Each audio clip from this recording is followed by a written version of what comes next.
Hello, my friends. Shelby here at the Agnes Robinson Waterloo Public Library in Waterloo, Nebraska, back for another book talk. My quest this June is to help you find the perfect book to add to your summer reading pile, whether you like some romance, thrillers, or even historical fiction. So, today I'm going to recommend 5 new titles that have just arrived at our library, and I hope you find something good. So, grab your notebook or your Goodreads account and let's get started. From the author of Red, White, and Royal Blue comes One Last Stop, a romance about queer love on the New York subway.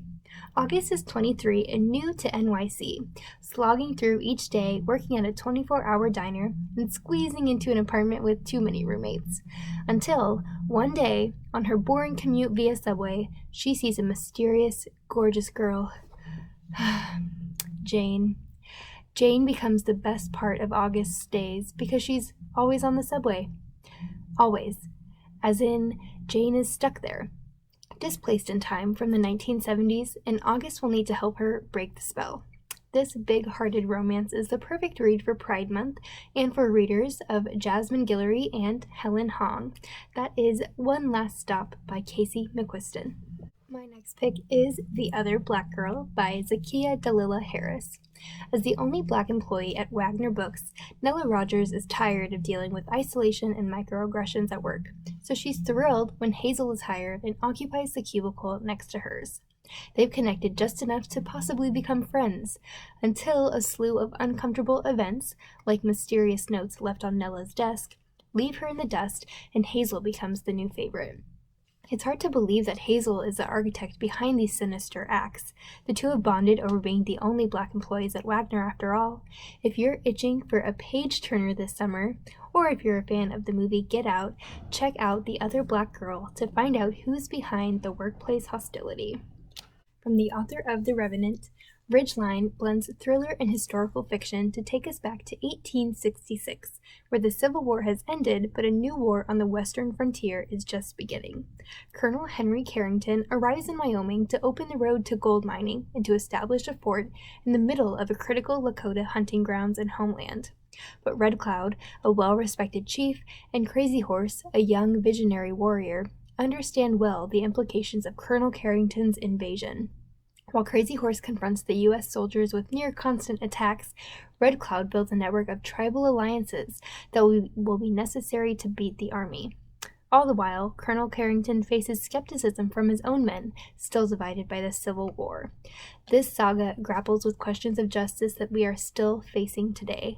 For fans of Western historical fiction, this is Ridgeline by Michael Punke. For those who enjoy reading romance in the summertime, or if you just want to escape to the Italian coast, I present to you Lizzie and Dante by Mary Bly.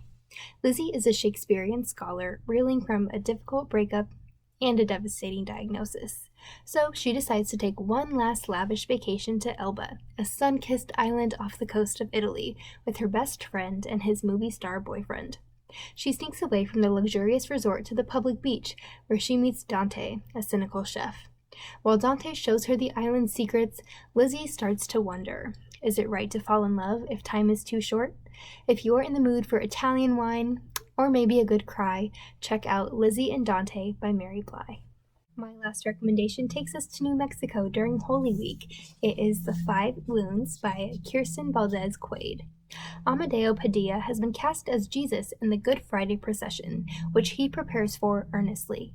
But his plans become disrupted when his 15-year-old daughter, Angel, shows up pregnant on his doorstep, just a few weeks from her due date. The Five Wounds spans this baby's first year as 5 generations of the Padilla family converge, projecting expectations upon Amadeo that he doesn't quite think he can live up to. If you enjoy reading about flawed characters, dysfunctional families, and perhaps cultures different from your own, I recommend The Five Wounds by Kirsten Valdez Quade.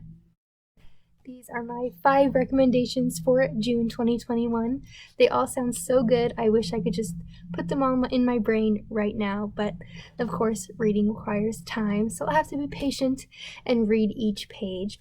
I hope one of these books stood out to you, and I would love to know which title piques your interest the most in the comments below. So let me know what you're reading next, and Don't forget about our summer reading program where adults can participate too. We'll see you at the library. Bye.